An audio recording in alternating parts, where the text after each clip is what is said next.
What did he sound like? What did Christ sound like? He was like a huge soundbite of information. It wasn't like I heard one thing. It was just a soft, gentle voice that almost whispered, like someone whispering in your ear from behind your head, and then telling you stuff. And you just know it. It's like he's telling it and I'm taking it in through osmosis almost. And so he sounds gentle and soft, yet very firm.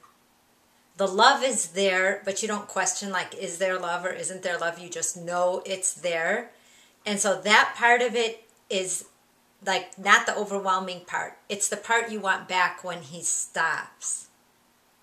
It's like you want to hear it again because there was so much love in it. Even though at the time it was happening, you didn't really hear the love. You just felt it. And then you want to hear his words again so that you can feel that love. See, at this point I would ask, can you give an example? Ask. So Nadia, can you give an example of something he's answered to you today or recently? The other day, I was driving in the car and I was thinking about people's marriages.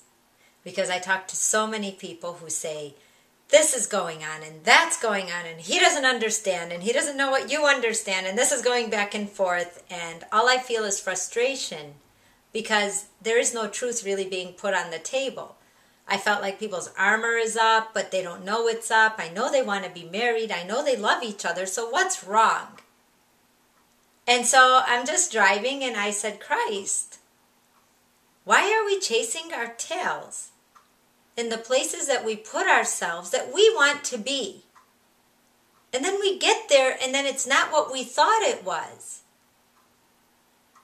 And then he just said, it is what you think it is. It's the words that we use that trap us.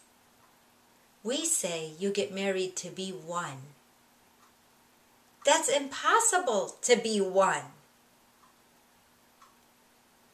You make one, but you are not one. And that has been the fallacy that has tripped up many marriages because people are trying to be something they cannot be. We cannot be one mind because we're two minds.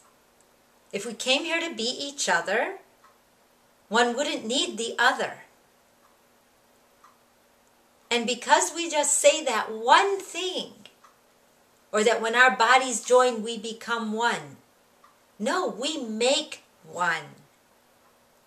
We don't become one. If we do, we just took the strength of two and reduced it to one. And what do you mean when you say we make one? We produce a child. We produce one life, which connects us with all the other ones.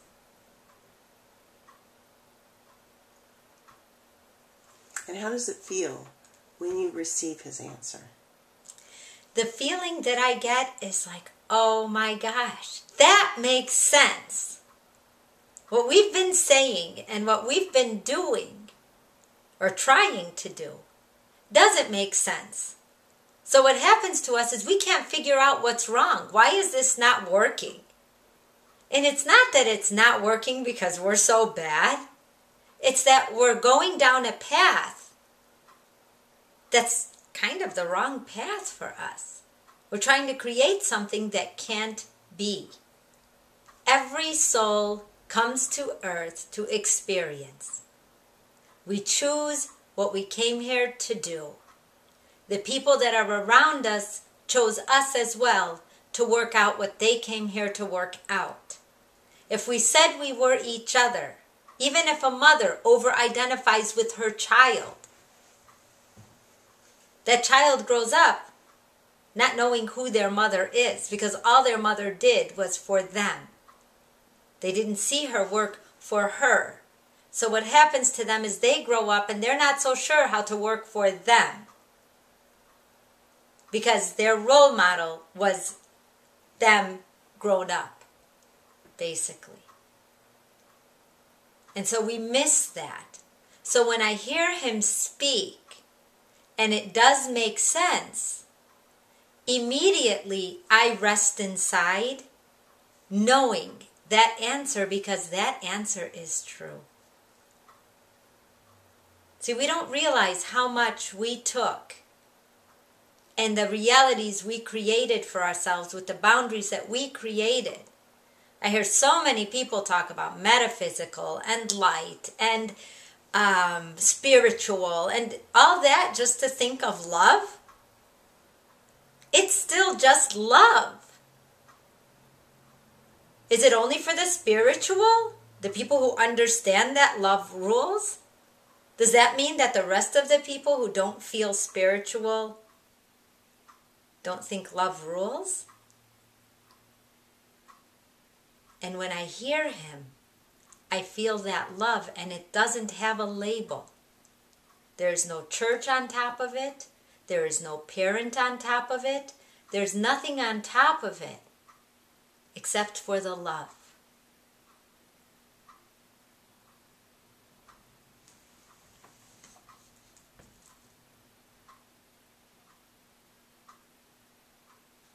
Well, my next question, Nadia, was going to be, how do you know it's him? But you kind of just explained that. Yes. I always know it's him because it's something I would have never thought about.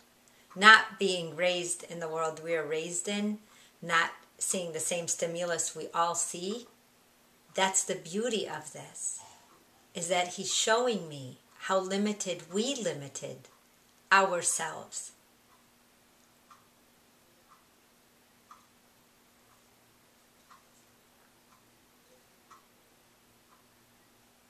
So, Nadia, can you ask him anything that Yes, you want? I do ask him anything. He doesn't answer everything because there's a lot of stuff we came here to learn. And if he were to answer me before I learned it, when I just wanted the answer because I was either frustrated or hurt or angry about it, I wouldn't even recognize the answer because I would not have been ready for it. So I would not have understood it. Which is why we walk right by an answer. And sometimes somebody will come up to you and they'll say to you, but it was right there all along. And my answer now is, I must not have been ready to see it.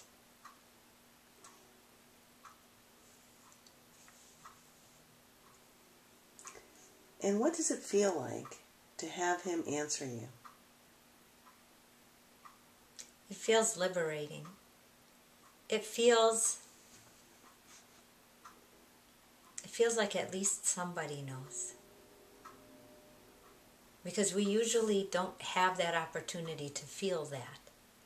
The feeling that I used to have more than that was that nobody knows. Sometimes not even me. But knowing this, knowing that we all have a partner